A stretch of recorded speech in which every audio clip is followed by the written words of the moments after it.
Fora da política não há salvação. Um canal e podcast para discutir política.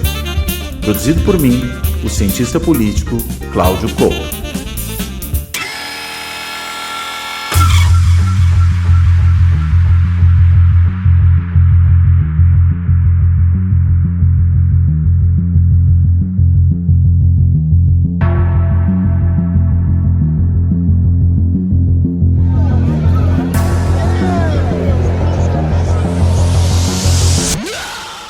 Olá, este Fora da Política Não Há Salvação, ele vai tratar da questão dos riscos que a democracia brasileira corre, né? As ameaças que frequentemente o presidente Bolsonaro tem feito à democracia brasileira, né? Ameaças que ele faz porque, pelo jeito, tem receio de que as urnas não confirmem o resultado que ele gostaria que dela saísse, e aí, consequentemente, pode declarar que esse resultado das eleições não vai ser exatamente o resultado verdadeiro, o resultado correto. Claro, sempre dentro da narrativa do presidente.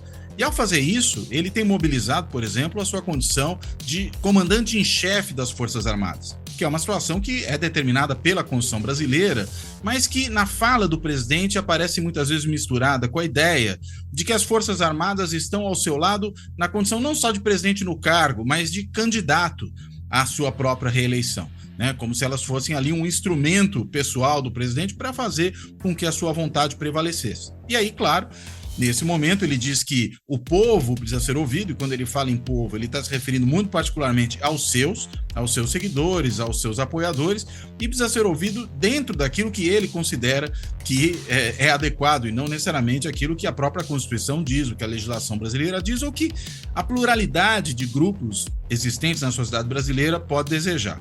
O fato é, esse discurso do presidente foi se tornando cada vez mais estridente.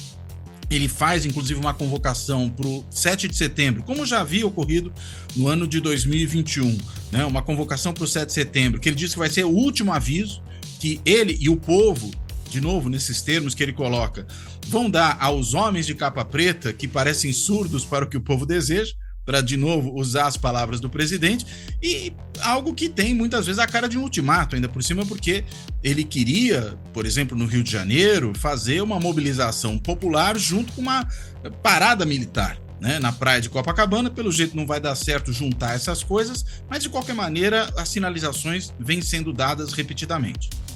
O fato é que depois de muito tempo, parece que a sociedade brasileira começa a reagir de forma mais vocal, de forma mais clara a essas ameaças autoritárias do presidente Bolsonaro, né? E não só a sociedade brasileira, talvez inclusive ajudado por essa mobilização, o Tribunal Superior Eleitoral também tem tido uma postura mais firme ultimamente. Chegou até ao ponto de determinar o afastamento da comissão dos militares que foi lá aferir o funcionamento do processo eleitoral, de um coronel que andou postando aí fake news sobre as urnas, teve posturas muito nitidamente partidárias, inclusive atacando opositores do presidente da República, né? Enfim, o fato é, nós estamos num momento complicado, um momento em que parece que há um risco real para a democracia brasileira e a sociedade tem reagido.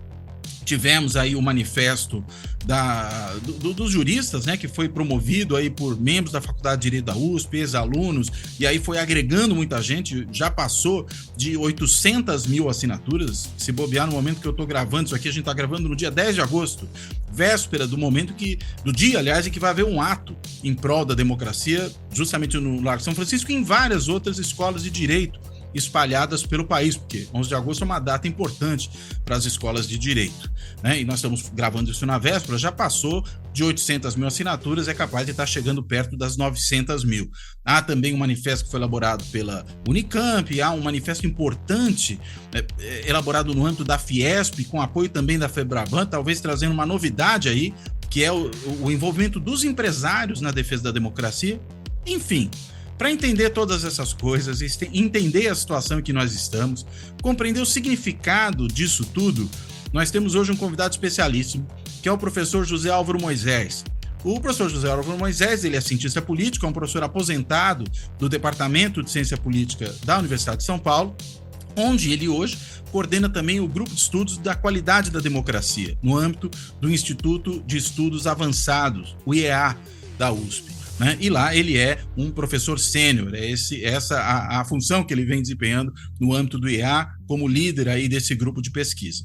Né? E o Zé Álvaro Moisés tem muito acompanhado essas questões, realizou inclusive no âmbito do IEA seminários recentes tratando desse problema dos riscos e da qualidade da democracia no bojo desse projeto que ele lidera. E para tentar entender esse problema, eu vou começar, claro, além de dar as boas-vindas para o Zé Álvaro, né, pedir a ele que explique para nós o seguinte. Zé Álvaro, por favor, você pode dizer para a gente qual é o significado desses manifestos diante da situação que a democracia brasileira hoje vive? Por favor. Cláudio, eu quero em primeiro lugar agradecer esse convite, inclusive porque tenho muita identidade com esta ideia de que fora da política não há salvação. Essa é uma afirmação extremamente importante, porque ela indica que a política afeta a vida das pessoas no sentido o mais amplo possível, inclusive em aspectos específicos. E é por essa razão que é importante que as pessoas participem. Não é? Então, esse debate nosso, essa conversa, faz parte desse processo de afirmar a importância da política contra o que foi, durante algum tempo, não é? Uma série de afirmações, de movimentos, não é? De denúncia da política ou contra, propriamente, o significado da política. Não é? Eu acho que você levanta uma questão extremamente importante, quer dizer, o retrospecto que você faz sobre os riscos que nós estamos vivendo, eu acho que é muito correto, muito específico, não é? Eu estou de acordo. De fato, o governo do presidente Jair Bolsonaro, ao longo desses últimos quase 4 anos, foi se constituindo numa ameaça, especialmente por causa dos ataques que ele faz às instituições. Não é só o ataque às instituições, é um ataque a minorias, a segmentos sociais da sociedade e também a concepções, porque ao afirmar a sua defesa da ditadura e do regime militar, e ao colocar em questão precisamente a soberania dos eleitores que vão escolher o novo governo, ele se confronta, ele se defronta com elementos extremamente importantes de definição do que é a democracia. Na democracia é muito importante reconhecer que a soberania é dos eleitores, das pessoas comuns, que ao fazerem a sua escolha também direcionam para onde querem que o governo se dirija. Não é? Então, desse ponto de vista, eu acho que nós estamos vivendo um momento com essas cartas às brasileiras e aos brasileiros, não é? E o documento da Fiesp e os atos públicos que estão se realizando em inúmeras regiões do país em torno do significado dessas cartas, é um despertar da sociedade civil. É um despertar, digamos, é como se a certa altura tivesse caído a ficha para uma série de segmentos da sociedade que nós não podemos apenas observar o que está acontecendo, é preciso ir à ação. Ação positiva, ação pacífica, ação aberta à tolerância da diversidade, mas, de alguma maneira, agir para defender a democracia e para reafirmá-la. E eu acho que isso remete para nós ao conceito de sociedade civil. O conceito de sociedade civil é interessante, ele teve uma trajetória desde o século XVII extremamente interessante. Começa com os jusnaturalistas, especialmente com Hobbes, Locke, mesmo Kant, né?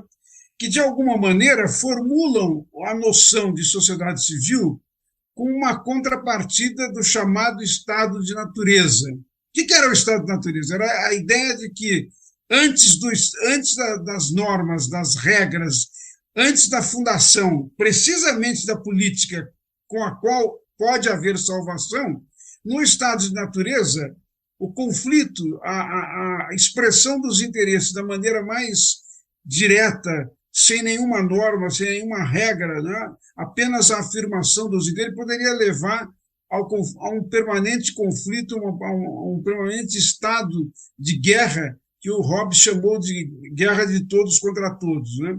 Então, para esses autores do justnaturalismo, a noção de sociedade civil aparece identificada com a noção da construção do Estado. É a regulação, a normatização, a organização, por assim dizer, da política, com regras, normas, mecanismos pelos quais decisões poderiam ser tomadas e, portanto, o respeito às diferenças, não é? é essa institucionalização que se contraporia ao estado de natureza. Mas esse foi um conceito, digamos assim, de alguma maneira subsumiu, acabou colocando a noção de sociedade civil dentro da construção do Estado. Foi preciso uma evolução que veio depois, passando por Rousseau e a ideia de contrato social, mas que eu acho que aterriza especialmente nas contribuições de Marx e de Gramsci, que associa a ideia de sociedade civil com o que também com a noção que nós temos hoje. Ou seja, com uma noção segundo a qual a sociedade civil é a agregação, a associação de indivíduos, grupos sociais, classes sociais, não é? Segmentos que, de alguma maneira, neste âmbito da sociedade civil, a organização que eles fazem diz respeito à definição do que eles querem da política, não é? Indivíduos, grupos, pessoas, personalidades, mas principalmente associações. Eu acho que é interessante, é uma mudança do conceito. Há uma mudança já em Gramsci em relação ao que o Marx formulava, que o Marx pensava a sociedade civil fundamentalmente apoiada na ideia das relações econômicas. A sociedade civil era o que ele chamava de sociedade burguesa, não é? Que, num certo sentido, era a infraestrutura sobre a qual se constituiria a política, o Estado e digamos, as noções de hegemonia de como funciona a sociedade. O Gramsci vem e diz, não, espera um pouquinho, na verdade, a contraposição é entre Estado e sociedade civil. E a sociedade civil, ao se constituir, ela abre a possibilidade de reformular as noções da política. Ela abre a possibilidade de pensar, não propriamente a dimensão que ele chamava de hegemonia, que é a de como grupos que são dominantes convivem com os grupos que são dominados. Não é uma coisa simples, né? É complexa. Mas eu estou relembrando o conceito apenas para sugerir o seguinte: onde é que nós estamos nisso? Nós estamos exatamente no panorama, na circunstância em que diferentes agrupamentos da sociedade não apenas estão despertando para a importância da política e para utilizá-la como salvação da sociedade, mas também se organizando, em alguns casos se dando conta de que é preciso aperfeiçoar a organização, avançar nessa direção, não é? Então, em relação a esse panorama, eu chamaria atenção para 3 dimensões que nós podemos, de alguma maneira, caracterizar a experiência da sociedade civil brasileira, não é? Digamos assim, o domínio mais tradicional é aquele que foi representado durante um bom tempo, não é? Por instituições como a Ordem dos Advogados do Brasil, a OAB, a Associação Brasileira de Imprensa, a ABI, não é? A CNBB e organismos semelhantes das igrejas. Não é? Quer dizer, de certa maneira, as organizações mais tradicionais da sociedade civil tinham uma dimensão corporativa de organização de segmentos, né? Mas também de, digamos assim, perspectivas de como pensar a sociedade, de como organizar a sociedade, de como defender interesses de agrupamentos específicos no plano do Estado, né? Por exemplo, eu trabalhei na minha tese de doutoramento, nos anos 50, nos anos 60, as sociedades de amigos de bairro, né, que eram muito fortes em São Paulo. Só uma correção, não foi a sua tese escrita nos anos 50 ou 60, você estudou os anos 50 ou 60. Eu estudei os anos 50 e 60, boa correção. Né? Mas a ideia que aparecia era que os bairros se organizavam para, de alguma maneira, reivindicar da prefeitura, do Estado, do governo federal, as condições de funcionamento, as condições que melhoravam a qualidade de vida. Quer dizer, era a organização local nessa direção. Eu participei também, o Cláudio, da União Paulista dos Estudantes Secundaristas, que nos anos 60, ao lado da UNE e de outras organizações, participou, de alguma maneira, né, da mobilização em torno das reformas de base que foram propostas pelo governo João Goulart. Né? Quer dizer, essa é uma visão, digamos, da sociedade civil mais tradicional. Eu acho que, em relação a isso, depois, em alguns momentos da história brasileira, você tem o que eu chamaria de um agrupamento mais circunstancial, agrupamentos mais circunstanciais. A exemplo deste que ocorre agora, não é?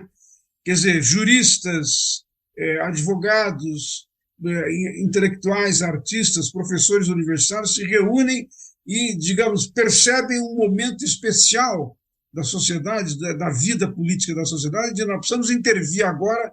Isso se faz através de manifestos, através de mobilização, através de organização da sociedade. Mas é circunstancial, é muito momentâneo, não é propriamente, não é a Carta aos Brasileiros que emula, num certo sentido, a Carta de 1977, mas elas são expressões em momentos conjunturais muito importantes que pedem a intervenção de uma parte da sociedade, né? Eu queria mencionar como terceiro grupo o que eu chamaria a nova sociedade civil, em grande parte apoiada sobre um conjunto de organizações não governamentais que vem surgindo nos últimos anos e que tem um papel extremamente importante, não é, de repensar a política, repensar a democracia, entender que ela tem avanços, mas ela tem também áreas que precisam ser, o regime precisa ser aperfeiçoado para facilitar a participação e, num certo sentido, Cláudio, para, de alguma maneira, responder a uma indagação que tem sido, às vezes, acadêmica, mas que ela é muito mais, ela extravasa muito mais a dimensão acadêmica, que é qual é a qualidade da democracia. O conceito de qualidade da democracia recorre a uma interação entre princípios democráticos como a liberdade e igualdade, procedimentos como eleições e, por exemplo, os mecanismos pelos quais se dá o acesso à justiça e se faz justiça, não é? Mas também os resultados da democracia. Quais resultados? Os resultados em relação às grandes necessidades da população, aos grandes dilemas, como no caso brasileiro, a questão das desigualdades, né? O conceito recorre a uma interação dessas três dimensões. O que eu acho que é interessante no surgimento dessa nova sociedade civil é que ela está, de alguma maneira, um pouco diferentemente dos grupos anteriores, não é? Ela está fazendo referência exatamente a essa maior complexidade da construção da democracia. Eu vou avançar esse argumento citando três exemplos que me parecem que dão conta dessa nova realidade, né? O primeiro deles é um site, uma ONG que se chama Política por Inteiro, não é? O trabalho da política por inteiro é, de certa maneira, o de buscar as bases dos atos do executivo, a base das iniciativas do legislativo e estabelecer o que eles chamam um monitor de atos públicos para entender, especialmente na área do meio ambiente, o que o Estado brasileiro está fazendo. O que eu acho interessante nesse levantamento desse grupo Política por Inteiro, por exemplo, eles fizeram até recentemente 302 atos publicados nos diários oficiais que afetam, que representam intervenções do atual governo na área do meio ambiente, né? 1.692 portarias foram examinadas, 267 resoluções, 120 outras e 115 instruções normativas e por aí vai.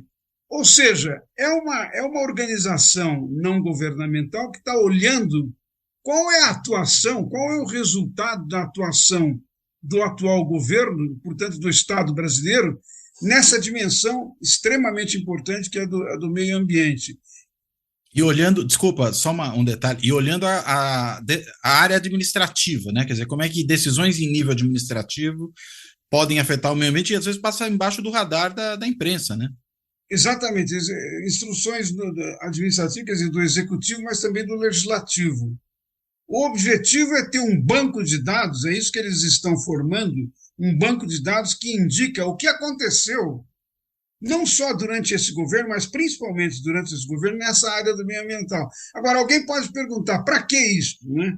E é aqui que eu acho que tem a grande mudança de qualidade em relação às demais experiências da sociedade civil, que é fazer este banco de dados para conhecer a situação, não é? A gravidade da situação do meio ambiente e começar a formular, desde já, propostas a serem oferecidas para o próximo governo, para, de alguma maneira, reconhecendo que nós vamos entrar numa fase de reconstrução do Brasil, reconstrução da democracia, reconstrução da intervenção do Estado na área do meio ambiente, ter propostas. Eles não querem apenas olhar, criticar, diagnosticar.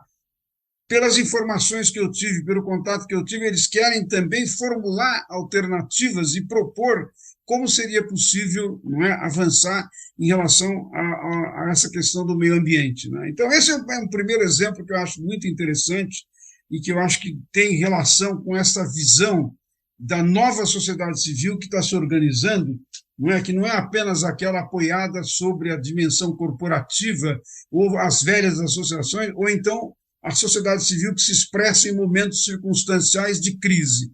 Não, é permanente, tem continuidade no tempo, busca relações com instituições internacionais e pretende intervir de uma maneira mais contínua na política brasileira, né? O segundo grupo que eu queria mencionar é a Rede de Ação Política pela Sustentabilidade, a RAPS. A RAPS é uma iniciativa de empresários ligados ao Grupo Natura, com o Guilherme Leal, entre outros, né? E sob a direção executiva de uma colega nossa, cientista política, Mônica Sodré, e tem por objetivo, a RAPS, né? Ela tem por objetivo discutir o papel da política, a ideia muito próxima do teu post, né? do teu blog, segundo a qual é a salvação, portanto, a busca de soluções se dá no campo da política. Eles têm também essa ideia de que a política tem o poder de mudar a vida das pessoas, razão pela qual ela deve envolver o maior número de pessoas. Mas o que a RAPS quer, de alguma maneira, é preparar novas lideranças. E me chamou muita atenção que eles têm mais de 750 líderes políticos em 20 estados e no Distrito Federal, que nesses 10 anos de funcionamento, eles têm 10 anos de atividade, passaram por cursos de preparação, de formação e de debate. Eu achei muito interessante, porque é essencialmente da natureza da democracia, a ideia de que a democracia se volta para enfrentar os problemas que estão na sociedade civil, mas especialmente para uma noção de reconhecimento da diversidade própria da democracia, porque ela se refere à expressão de conflitos completamente diferentes uns dos outros. E a ideia aqui que a RAPS elabora é de como ter, através da formação dessas novas lideranças, uma perspectiva de reconhecimento, de respeito, né, e de tolerância diante dessas diferenças, né? Acho que isso é muito importante. Só um comentário. Desculpa, Moisés, só um ponto para você tocar nessa sua discussão sobre uma entidade como a RAPS. Estou pensando que alguns até colegas nossos, né, às vezes criticam esse tipo de entidade, dizendo que elas estão querendo substituir os partidos políticos, né? Às vezes se referindo a RAPS, a Acredito, a Renova BR e outras, vamos dizer, de alguma maneira assemelhadas. Como é que você vê essa crítica? É interessante só para a gente pensar o lugar delas, né? Por exemplo, no caso da RAPS, eu me dei conta do seguinte, né? Alguns das pessoas que passaram pelo funcionamento da ONG, né, tem 228 mandatos eletivos distribuídos por 29 partidos, né? E aí, qual que é o procedimento? O procedimento é fornecer, produzir uma série de iniciativas de formação inclusive teórica, né, sobre o funcionamento da política contemporânea, né, o funcionamento da democracia, mas, ao mesmo tempo, respeitar a filiação de cada um dos membros aos partidos aos quais eles pertencem. E, de alguma maneira, segundo eu entendi, de estimular, de reforçar a presença das pessoas nos seus partidos para, de alguma maneira, enfrentar alguns dos dilemas que os partidos enfrentam. Os partidos, muitas vezes, né, no Brasil, como nós sabemos, além da fragmentação partidária, que é enorme, tem partido demais que não necessariamente representa os eleitores brasileiros, né, os partidos são pouco democráticos internamente. Muitas vezes, as decisões de oligarquias que permanecem por um tempo muito longo, né, não estabelece uma conexão com os eleitores para integrá-los na democracia e para ouvir as suas demandas, para formar as preferências dos eleitores, né, que devem ser tratadas no Congresso Nacional e pelo Executivo. Então, eu entendi que da atividade da RAPS, principalmente dos cursos que eles realizam, os programas de liderança pública, que tem o apoio também da Fundação Lehman, um dos aspectos tratados é exatamente como eles podem e devem, nos seus partidos, constituírem forças de renovação, propor a renovação. Então, eu acho que a crítica de que, eventualmente, isso substitui os partidos não bate bem com a realidade. Pelo menos no caso da experiência que eu conheço um pouco, não conheço totalmente, mas um pouco dessa organização chamada RAPS, né? Que desde especialmente nas eleições de 2020, por exemplo, apresentou dos seus membros que foram formados nos cursos, na interlocução, é um esforço muito dialógico de estabelecer um diálogo interno, né, do que é a política, do que é a democracia, de como atuar, né? 187 membros se candidataram nas eleições de 2020, sendo que 58 foram eleitos. Eles contabilizam ter recebido cerca de 5,8 milhões de votos para os seus membros, o que eu acho que é muito significativo. Quer dizer, o que eu quero chamar a atenção, Cláudio, nesse caso, é que o surgimento, por exemplo, vai na mesma direção o Pacto pela Democracia, né? É uma outra ONG semelhante que faz um esforço também nessa mesma direção, de renovar a política através da formação de novos líderes, que eu acho que responde a um dos aspectos da crise, do que nós chamamos a crise da democracia no Brasil. Claro que a crise do Brasil não é só do Brasil, nós temos crise da democracia em vários lugares do mundo, em vários países do mundo, às vezes semelhante à nossa crise, especialmente quando está, digamos assim, localizada na temática da representação, não é? Um dos problemas mais importantes da democracia é como ela consegue realmente representar as sociedades na sua diversidade. O que eu acho interessante, por exemplo, também no caso do Pacto pela Democracia, é que o esforço é de enfrentar um aspecto da crise, que é a crise de lideranças. Acho que nós tivemos nos últimos 30 anos líderes muito mais do que 30, desde 1988, líderes muito importantes que fizeram a transição da democracia, mas com o tempo, não é? Ou porque passou o tempo, ou porque morreram, ou porque foram substituídos, nós fomos progressivamente indo para um caminho em que os partidos já não se dedicam tanto ao esforço de recrutar novas lideranças, de formar novas lideranças, projetá-las, dar espaço para... É muito difícil que as novas lideranças tenham lugar nos partidos. E eu vejo, por exemplo, não é? Especialmente no caso também, além da RAPS, do Pacto pela Democracia, eu vejo esse esforço no sentido de que é preciso localizar nos movimentos sociais, nos agrupamentos, inclusive nos identitários, que estão muito ligados à temática da exclusão racial, ou da exclusão das mulheres na política, né? É preciso identificar novas lideranças, apoiá-las, estimulá-las a participar, a que se apresentem, que se candidatem, mas, ao mesmo tempo, formá-las para uma perspectiva republicana, aberta, que é capaz de pensar a democracia com os seus conceitos mais fundamentais, né? Então, acho que esses exemplos, de alguma maneira, apontam para uma sociedade civil nova.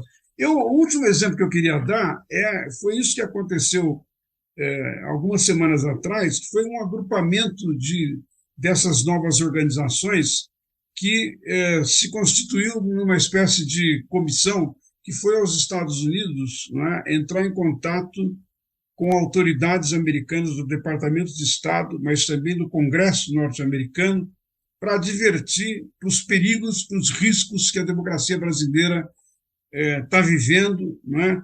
Não no sentido, evidentemente, de pedir a intervenção americana, mas no sentido de buscar apoio internacional para um momento de crise em que nós não podemos estar, digamos, isolados. Não? Ao contrário, nós precisamos exatamente ter a parceria, a solidariedade dos agrupamentos que também são democráticos e que, de alguma maneira, podem ajudar a pensar esse momento de crise, esse momento de ameaças que nós estamos vivendo. Eu queria só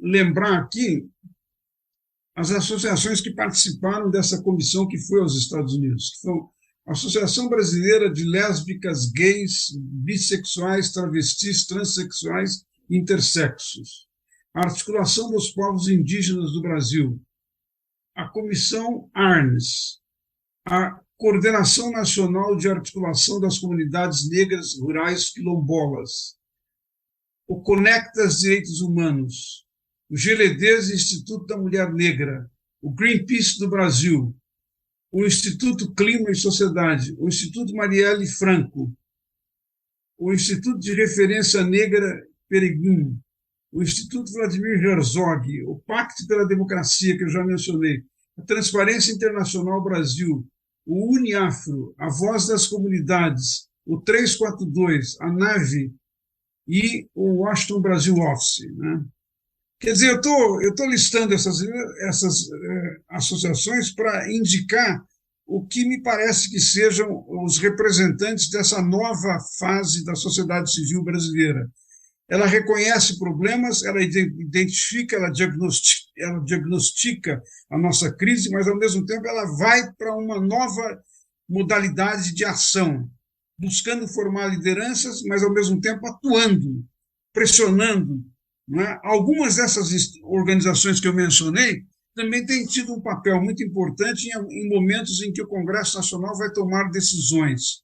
Não apenas buscam participar das conferências para apresentar pontos de vista quando se trata da votação de projetos de lei, não é? Mas às vezes fazem propostas de modificação dos projetos de lei, como ocorreu por ocasião, por exemplo, do debate da reforma política e agora de questões que envolveram não é, decisões muito importantes que mudaram o estatuto, por exemplo,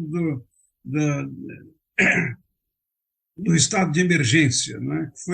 Se criou uma circunstância artificial para votar um estado de emergência no qual se permitiria que o governo ultrapassasse o teto de gastos. Né? Houve muita pressão, muita participação nesse sentido e uma busca de identificar os parlamentares que votaram em qual direção e qual a pressão que deve se exercer sobre eles. Acho que é uma novidade na política brasileira, extremamente importante e que pode indicar uma mudança exatamente da nossa história política, num sentido mais participativo, mais diversificado, não é? E que, ao invés de jogar água na polarização que aparentemente desde 2018 se agravou no Brasil, é a ideia de reconhecer que os diferentes podem conviver, podem trabalhar e podem, digamos assim, construir, melhorar, aperfeiçoar a democracia brasileira. Né? Interessante. Agora, uma coisa que eu até mencionei na abertura do episódio, né, que me parece uma novidade interessante, é essa questão do setor empresarial se envolvendo na defesa da democracia nesse momento. Né? E aí a gente estaria falando, talvez, do que você chamou do primeiro tipo, né, de organização da sociedade civil, que seriam essas organizações de natureza mais tradicional, do âmbito corporativo, por exemplo, mas que, de qualquer maneira, aí é um elemento novo, não tanto pela natureza das organizações, mas pelo tipo de posição que elas têm agora. A gente viu em outros momentos entidades empresariais, enfim, talvez até apoiando, lá em 64, a ruptura do regime democrático, né, ou mais recentemente tomando um partido específico em algum tipo de embate político.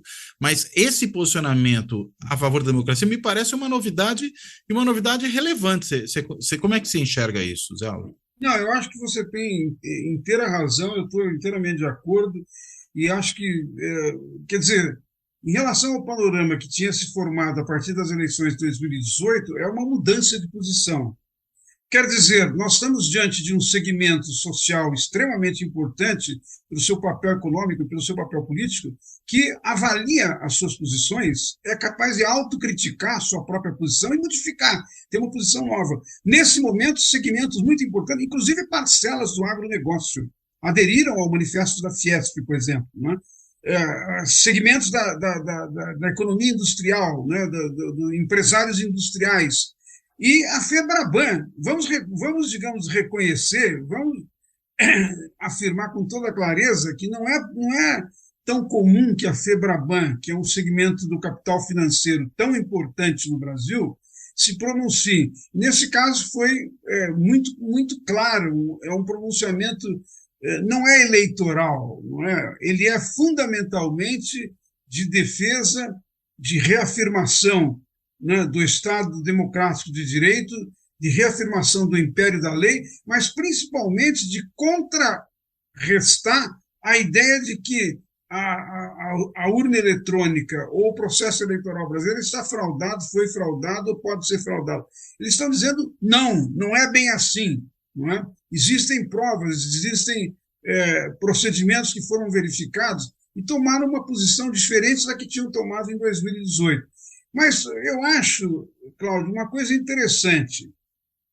Olhando uma experiência recente da Confederação Nacional da Indústria, a CNI, eles fizeram uma série de seminários muito interessantes também, em torno dos 200 anos da independência brasileira, com uma palavra de ordem que eu achei interessante, né? Me convidaram para participar e eu achei muito interessante essa palavra de ordem que foi adotada pela CNI, que é a ideia de, 200 anos depois da independência, pensar o Brasil e pensar o futuro, pensar as próximas décadas e os próximos anos. E, de alguma maneira, fazer com que o esforço dos participantes dos seminários que eles fizeram fossem na direção, de novo, não só de criticar ou de eventualmente reconhecer ameaças e riscos para a democracia ou para a economia ou não funcionamento do governo nesse momento, mas formular propostas. E surgiram muitas propostas, né, que estão sendo agora, vão ser publicadas num livro organizado pela Confederação Nacional da Indústria. Quer dizer, eu acho que esses vários exemplos, né, de alguma maneira estão mostrando que os tipos que eu mencionei da sociedade civil, eles começam, de alguma maneira, a se misturar. Não é apenas por causa da base corporativa que alguns dessas expressões da sociedade civil permanecem na posição anterior. Às vezes representam uma mudança que exatamente está voltada para pensar como nós vamos sair, não é, desse dilema brasileiro em que nós tivemos recessão, tivemos paralisia do desenvolvimento econômico, não é? E, num certo sentido, uma estagnação numa renda mínima, né? Numa renda média mínima, que, na verdade, em relação a 10 anos atrás, é uma perda não é? De renda das pessoas comuns, sem falar do aumento da miséria, sem falar do desemprego, não é? Dessas questões mais recentes. Que você tenha associações como a Confederação Nacional da Indústria, né, ou segmentos semelhantes, de alguma maneira se voltando e dizendo nós queremos formular propostas, é um bom indicador de uma vitalidade da sociedade civil, na minha opinião.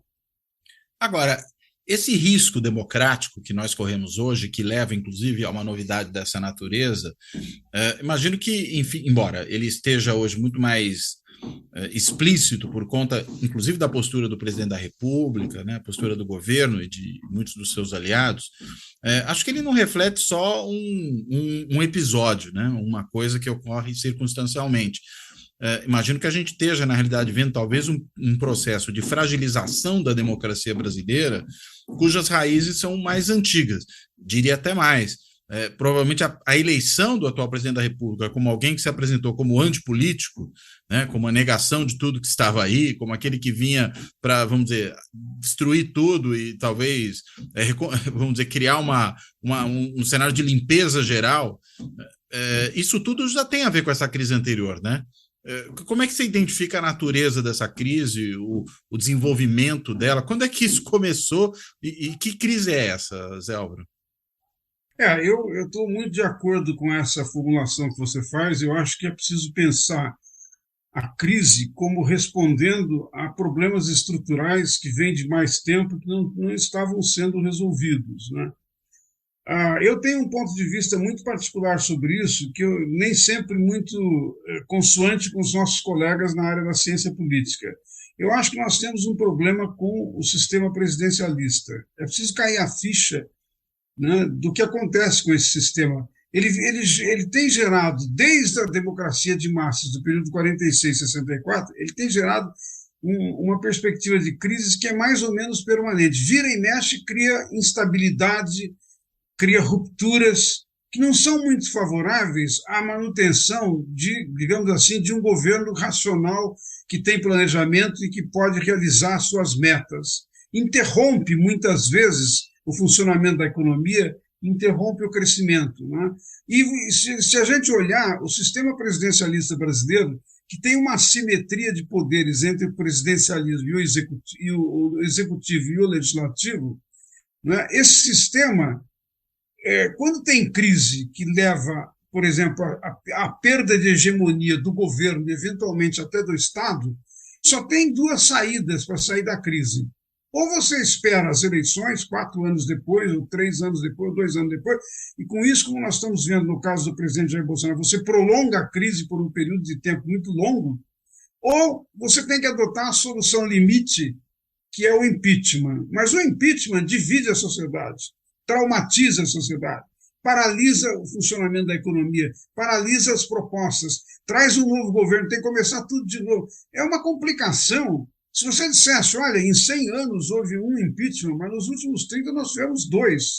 E no período anterior você teve golpe de Estado, suicídio de Vargas, renúncia do Jânio. Quer dizer, de alguma maneira é preciso pensar, será que esse sistema está sendo funcional para uma sociedade complexa como o Brasil, que precisa, de alguma maneira, enfrentar questões, não é, extremamente difíceis, né, e que nós precisamos ter capacidade de governabilidade, de governos eficientes, capazes de um funcionamento permanente. Eu acho que é preciso levantar uma dúvida sobre isso. Eu, pessoalmente, sou favorável, não é, ao semipresidencialismo, a exemplo do que existe em Portugal e na França, em que você separa as funções do chefe de Estado das funções do chefe de governo. O chefe de Estado pode cuidar das relações internacionais, externas, pode cuidar de instituições como as Forças Armadas, mas ele não precisa se envolver no dia a dia. No dia a dia, cabe ao chefe de governo na sua relação com as coalizões que o apoiam no Congresso ou no Parlamento, né?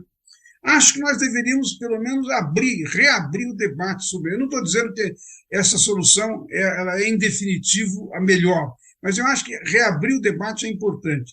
O segundo aspecto extremamente importante da crise que eu vejo, da crise permanente, não é a questão da representação, a crise da representação. Nós temos um sistema de representação proporcional com lista aberta, não é, que tem um desequilíbrio na representação dos estados, torna muito difícil a absorção de minorias, e as pessoas não se sentem representadas, né? Isso tem uma associação forte também com a fragmentação partidária.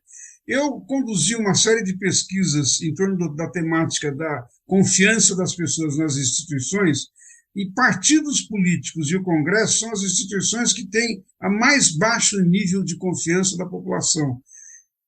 Nós temos 30 e poucos partidos políticos no Congresso, mas as pessoas não se sentem representadas. Perto de 90% diz, não tem nenhum partido que me representa. Então, acho que esse é um problema. Qual o problema? A de que essa função fundamental dos eleitores estarem representados no sistema político precisa ser aperfeiçoado, precisa ser repensado. Talvez o voto distrital misto, mas mecanismos que aproximem o representado do representante e abra, digamos assim, a avenida pela qual os eleitores podem ter mais informação, acompanhar melhor e, ao mesmo tempo, não é, controlar os seus representantes, né? Eu acho que o terceiro problema, Cláudio, eu vou citar de maneira muito rápida por causa do nosso tempo, não é? Eu não quero tomar todo o tempo, mas o terceiro problema muito importante é a questão militar. Nós temos, desde a proclamação da República, uma constante interferência, interveniência dos militares na política brasileira. No primeiro governo republicano, com o Marechal Deodoro e depois Floriano Peixoto, já houve uma crise, né? Que levou, aliás, à renúncia do Deodoro. Depois nós tivemos a intervenção nos anos 20, dos tenentistas. Depois nós tivemos com Getúlio Vargas, 37. Depois a derrubada do Getúlio em 45. Depois a crise que levou ao suicídio em 54. Né? Depois a quase não posse do presidente Juscelino Kubitschek, se não fosse o general Henrique Lott, ele não teria assumido a presidência da República porque tinha uma conflagração militar contra. Depois o golpe de Estado, depois a ditadura militar. Quer dizer, há uma sucessão na história de intervenções, não é? E eu acho que nós precisamos repensar o papel dos militares num diálogo, inclusive com os chefes militares, com os oficiais, não é? Para circunscrever as Forças Armadas a seu papel na área da segurança, subordinadas à autoridade dos políticos civis eleitos. Não é? Aqui entra uma questão complexa. De um lado, é preciso retirar, por exemplo, da Constituição os mecanismos que permitem a intervenção dos militares. Eu acho que o artigo 142 da Constituição merece ser rediscutido, porque tem a ideia de que, convocado ou chamado por um dos poderes republicanos, os militares podem ser conclamados a assegurar a garantia da lei e da ordem. Né? O historiador José Murilo de Carvalho chamou atenção para uma coisa interessante. Analisando as constituições brasileiras desde a independência, ele diz: nós tivemos 7 constituições até agora, das quais, em 5 delas, tem mecanismos que facilitam a intervenção dos militares na política. Então, tem um padrão aqui a ser discutido. Né? É complexo, é difícil, alguns acham até perigoso abrir esse debate, essa discussão, mas eu acho que é um dos 3 ou 4 problemas importantes de funcionamento da democracia brasileira que, a meu juízo, levantam questões, comprometem a qualidade do funcionamento do regime.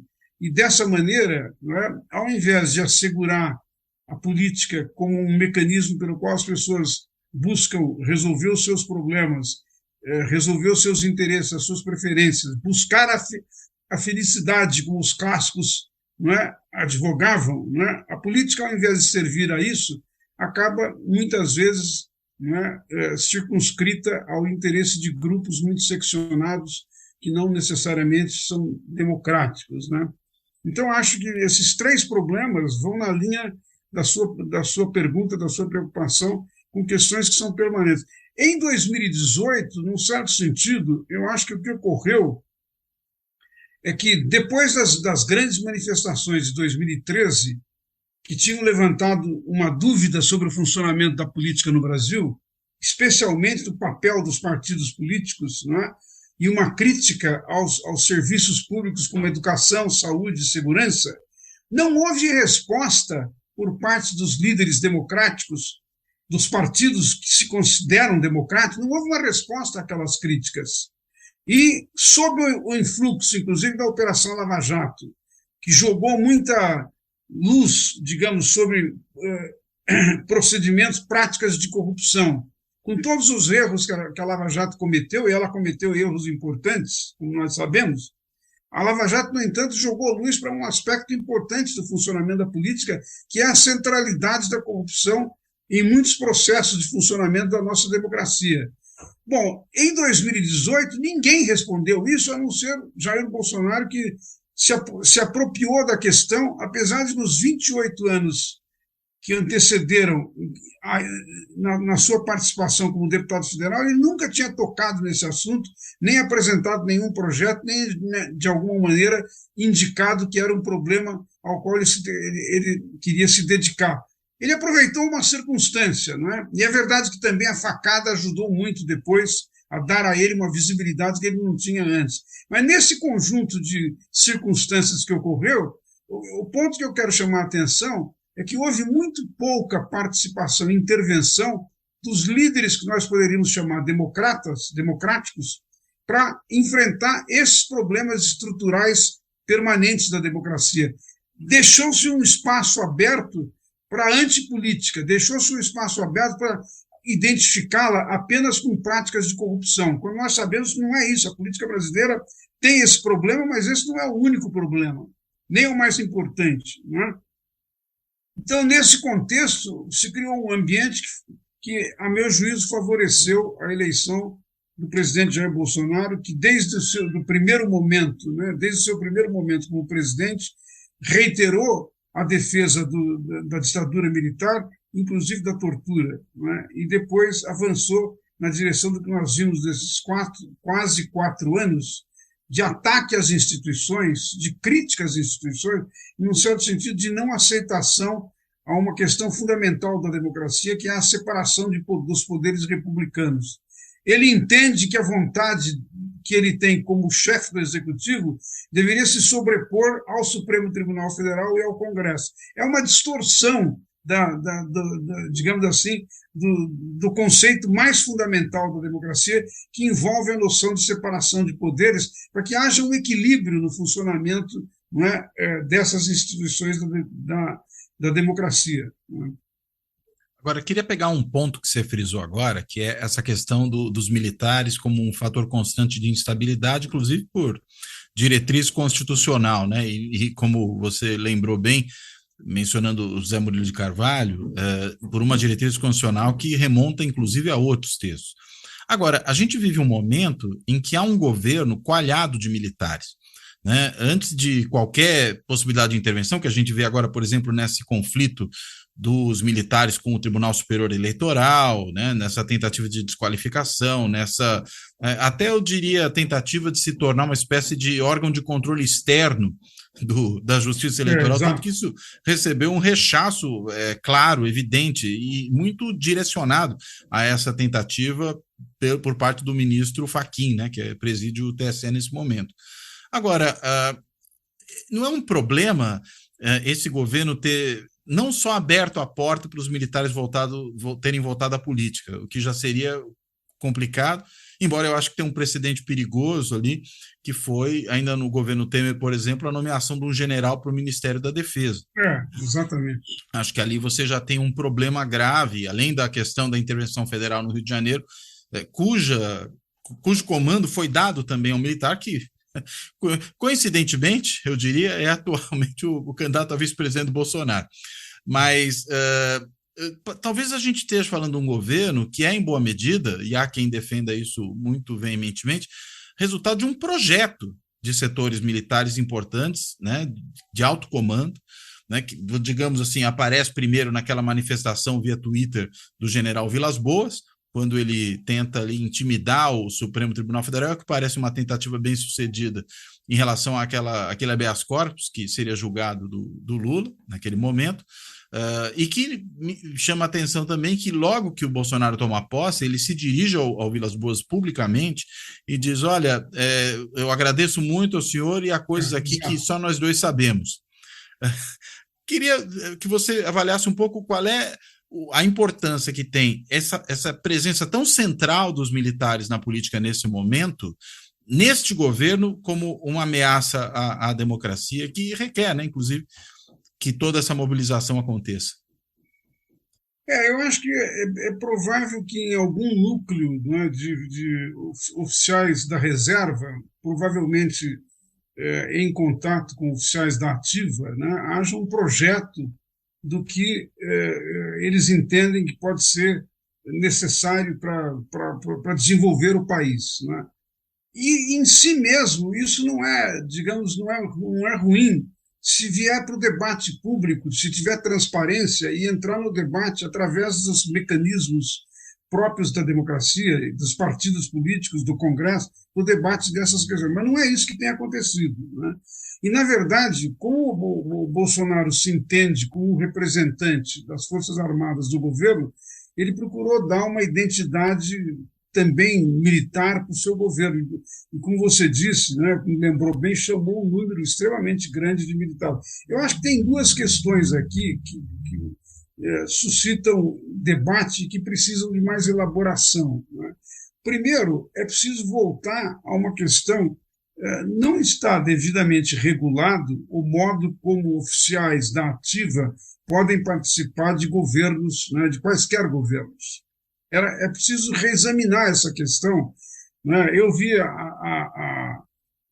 as manifestações de dois dos ex-ministros da Defesa, Raul Jungmann e um outro que não me lembro agora, mas chamando atenção para isso, né? Que era necessário repensar essa questão para poder normatizar de que modo os oficiais da reserva podem participar.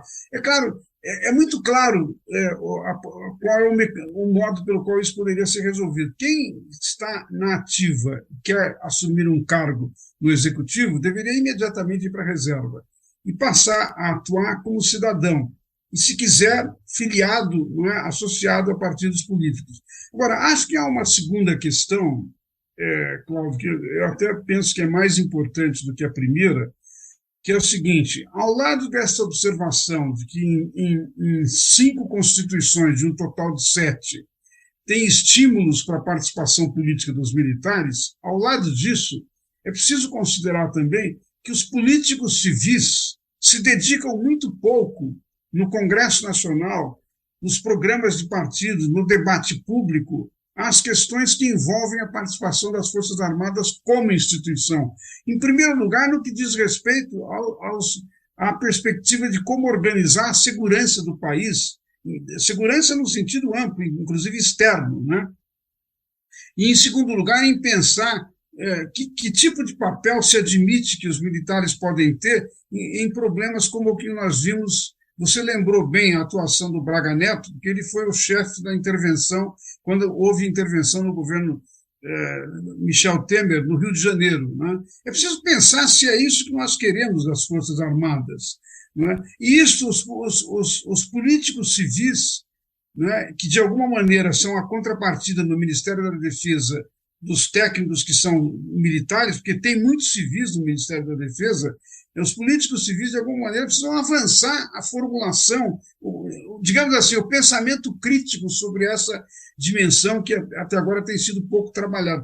Isso nos permitiria estabelecer também mecanismos em que esses oficiais da reserva e da ativa que estão formulando planos para o país, que, num certo sentido, podem imaginar que a única maneira de resolver o que eles identificam como sendo os pontos de estrangulamento do desenvolvimento são eles, os militares, né? Seria uma maneira de estabelecer um terreno, um âmbito, uma área em que esse debate pudesse se travar com as autoridades civis eleitas, né? Que, para lembrar a contribuição de 2 colegas nossos que foram muito importantes no debate da democratização, Juan Lins e o Alfred Stepan, sem a autonomia dos líderes civis eleitos, não é? Dos líderes civis que são eleitos e, portanto, respondem à soberania dos eleitores, sem esta autonomia, não há democracia que consiga se construir, nem governo que consiga funcionar. Esse debate precisa ser travado com essas figuras do mundo militar. Eu acho que essa ideia, que às vezes permanece, né, de que são setores completamente separados, sem comunicação, não é boa para a democracia. Eu vejo muitas vezes na mídia, e mesmo em debate nosso na universidade, de colegas nossos, bom, nós não sabemos bem qual é o pensamento militar. Não faz sentido que uma sociedade, um país tão complexo como o Brasil, a esta altura, com tudo que aconteceu na história, nós não tenhamos, digamos, meios, mecanismos pelos quais se possa dialogar com os chefes militares, com os intelectuais da área militar, para, de alguma maneira, enfrentar essas questões. Não estou dizendo que necessariamente se resolve tudo com isso, mas acho que alguns passos nesta direção são necessários se nós quisermos, digamos, diluir esses pontos de estrangulamento pelo qual nós temos tanta intervenção militar e, como você lembrou no caso do ex-comandante do Exército, do general Vilas Boas, em momentos tão decisivos. Aliás, além dessa desse episódio que você mencionou do Bolsonaro, agradecer a ele quando foi eleito, né, por alguma coisa que não foi explicitado publicamente.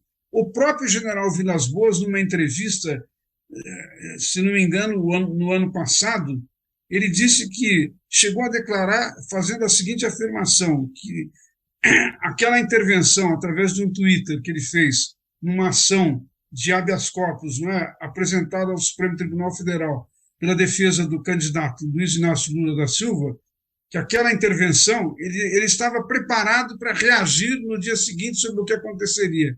Ele nunca explicou reagir como. Mas veja, essa é uma questão absolutamente crucial para o país. Nós precisamos saber, nós precisamos debater, nós precisamos entrar nesse debate. E isso se faz se os políticos civis também se envolverem mais na política propriamente militar, se envolverem mais nas questões de segurança, se envolverem mais na necessidade de um melhor aparelhamento das Forças Armadas para enfrentar os desafios de segurança. Há uma série de questões, não é, que tem que ser, de alguma maneira, o debate ampliado e colocado de maneira mais transparente. Não é? Veja que na votação da reforma da Previdência houve uma diferenciação entre o tratamento dado aos funcionários civis e aos funcionários militares. Né? Eu não sei se nós podemos prosseguir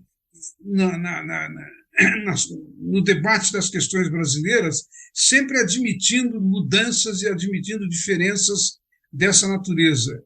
E, para isso, o debate precisa se ampliar. É claro que sempre quem tem mais força tem mais poder. Quem tem mais força tem mais poder, provavelmente vai querer impor a sua opinião. Mas eu não vejo outra maneira na democracia, senão nós avançarmos no tratamento dessas questões, não é, como questões que são fundamentais, como questões que são de todos nós. Não é? Agora, você tem discutido muito isso ultimamente, inclusive no âmbito do IEA, né? Até de novo mencionei isso logo na abertura, de que talvez a gente esteja aí vivendo uma era de retorno de autocracias, né? E nós temos visto também uma larga literatura sobre isso, que até se popularizou bastante, essa questão do risco, né, das democracias morrerem por dentro. Você enxerga de que maneira para nós hoje esse risco, Zé Álvaro? Eu posso responder de uma maneira muito breve por causa do tempo. Né? Eu tenho agora uma sequência, um outro compromisso. Mas eu acho que é uma lembrança importante que você faz do risco das autocracias. Né? A autocracia é aquela situação em que o líder que está na função de chefe de Estado tenta passar com o apoio dos seus segmentos de apoiadores, né, a ideia de que ele é o intérprete do poder e, num certo sentido, ele é a figura com a qual se explica, digamos, a dinâmica de funcionamento do poder. Eu acho que todas as tentativas que são feitas, não só em experiências governamentais como a do Brasil, de Bolsonaro, mas mesmo em outros países, todas as experiências que vão na direção de solapar as instituições, especialmente as instituições de fiscalização e controle, são medidas, são passos que vão na direção de naturalizar, por assim dizer, uma perspectiva desse tipo de modalidade de governo, das autocracias. Né? A ideia de que a autocracia, que nas autocracias, não é, os sistemas de condicionamento, de dependência de quem governa, os mecanismos de fiscalização e controle desaparecem. Quer dizer, na Hungria, por exemplo, não é, o líder do Estado, o chefe de Estado, conseguiu ter uma interferência no poder judiciário, demitiu ministros, né, que não o apoiavam e nomeou outros no lugar. Na Polônia ocorreu algo parecido. Né? Há, de alguma maneira, uma indicação, né, uma suspeição de que o Bolsonaro quer fazer algo parecido quando ele diz: eu tenho 2 ministros no Supremo e quero aumentar o número de ministros. Há um indício, um sinal de que ele também pensa em alterar as instituições de fiscalização e controle para, digamos, conservar mais poder no âmbito do executivo e, dessa maneira, governar com menos digamos, menos mecanismos democráticos de controle, né? Acho que vai nessa direção algumas das tentativas que apareceram durante o governo do presidente Jair Bolsonaro. Muito bem. Zé Álvaro, quero novamente agradecer muitíssimo a você por essa conversa, por ter topado participar dela, por ter trazido tanto conhecimento relativo a todos esses temas que nós tratamos. Acho que foi tremendamente esclarecedor, não só para as questões mais imediatas aí da conjuntura, mas também para uma série de temas até de longo alcance, né, da questão da teoria política, como você trouxe aí a discussão da sociedade civil, enfim. Acho que a gente sai dessa conversa muito mais esclarecido a respeito de tudo isso do que estava antes. E, dito isso, eu quero, além de agradecer ao Zé Álvaro, eu quero agradecer a todas as pessoas que acompanham aqui o canal, acompanham o podcast, seja no YouTube, seja nas mais de 20 plataformas de podcast, em que o Fora da Política Não Há Salvação está disponível. Quem também tem lido aí os artigos que têm saído no blog do Fora da Política Não Há Salvação, no site da Carta Capital, e, claro, reforçar ainda mais o agradecimento para todas as pessoas que têm, por diversas formas, pelo Valeu Demais, pelo Clube dos Canais, pela assinatura simbólica no Benfeitoria, né, até fazendo Pix, enfim, de todas as formas, contribuído aí para o projeto de sustentação do canal. Bem, então, de tudo isso, eu termino por aqui e me despeço. Até a próxima.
Fora da Política Não Há Salvação.